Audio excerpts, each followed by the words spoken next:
Welcome back to Flashpoint. Today, we're digging into the brand new 14th Congressional District in North Carolina. You just heard from Democrat Jeff Jackson, but Republican Pat Harrigan is now fighting to turn a traditionally blue area into a red swing district.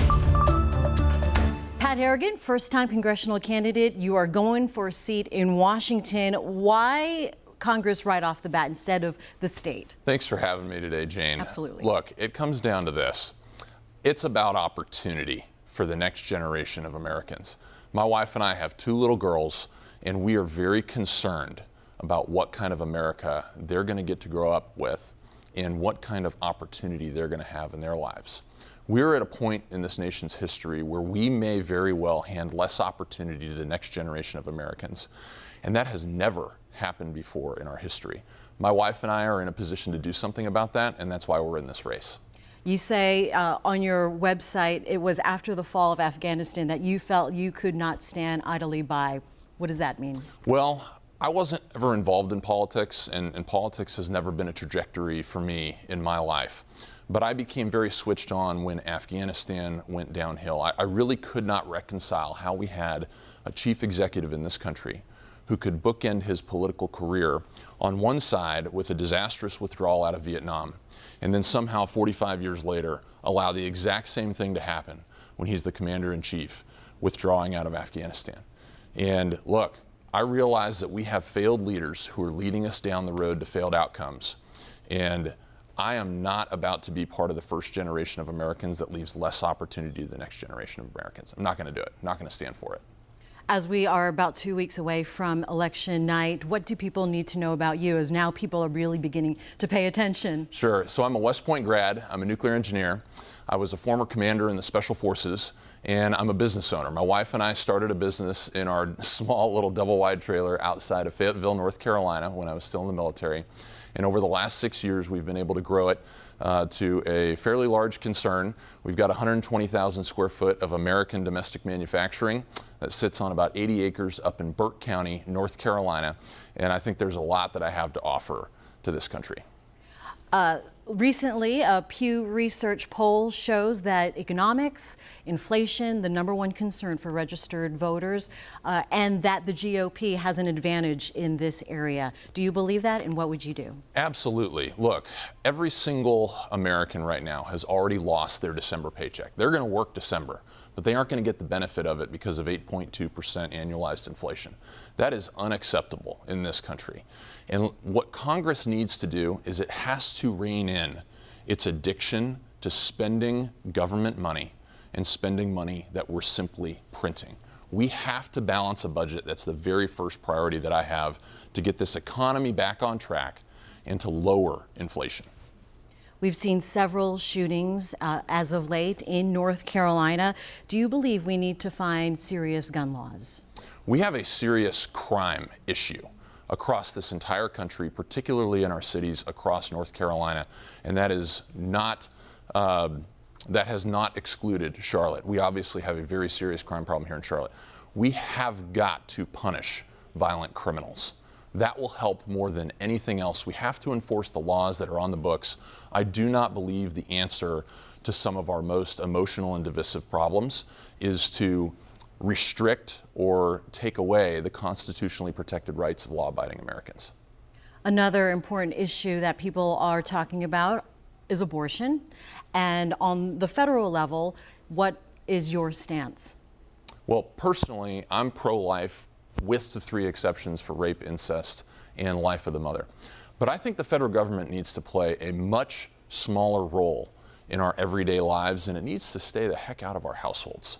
And I think what we did with Roe v. Wade is that we simply took a decision that was made for all Americans, of one of the most emotional and divisive and political decisions that has ever been made in this country.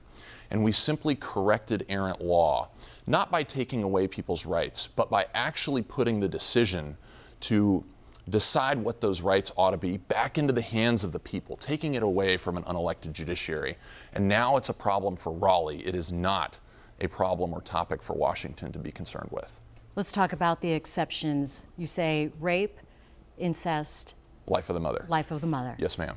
And Does that conflict at all with your pro-life stance? No, I don't believe that it does. And look, I have a very well thought out perspective on why I believe those. I have always believed in those exceptions. This isn't something that I've changed to adapt to the political environment. This is a very deeply held belief that, quite frankly, is based on my military experience and the difference between murder and killing.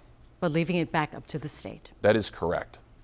Let's talk about education, as CMS, Charlotte and Mecklenburg counties are seeing, and really the state, just seeing lower than standard scores, disappointing in math and English. What can be done from the federal stance? Well, from a federal perspective, I think the federal government ought to play as little a role as possible in the public education that our kids receive here in North Carolina. That being said, there are certain strings that can be pulled with respect to funding that I think we need to hold the educational system in North Carolina accountable for. But we need a robust and very strong public school system in this country. My mom is a lifetime public educator. My wife's mom is a career public educator. We believe very strongly in public education. What we have to have happen to fix this problem that we have is, number one, we need to offer school choice, because it's going to take a long time to solve this problem. We can't allow our kids to be mired in the failure of our systems right now. It's going to impact them for the rest of their lives. So we have to offer parents an option to hold the existing apparatus accountable, and if that includes taking their kids out of school to provide them a better opportunity somewhere else, I'm all about that. That being said, Democrats have been in charge of education in this state for over 100 years, and it has led to absolutely atrocious outcomes. I think we just saw a couple weeks ago that 30% of our kids in CMS are reading at grade level. That is absolutely unacceptable. But if I'm being fair, Republicans have not wanted a thing to do with education in this state either. And so at the state level, what I'm going to do is I'm going to encourage Republicans and Democrats in our state legislature to work together to solve this problem. And I believe that they'll be able to do it. I just think it's going to take quite a long time.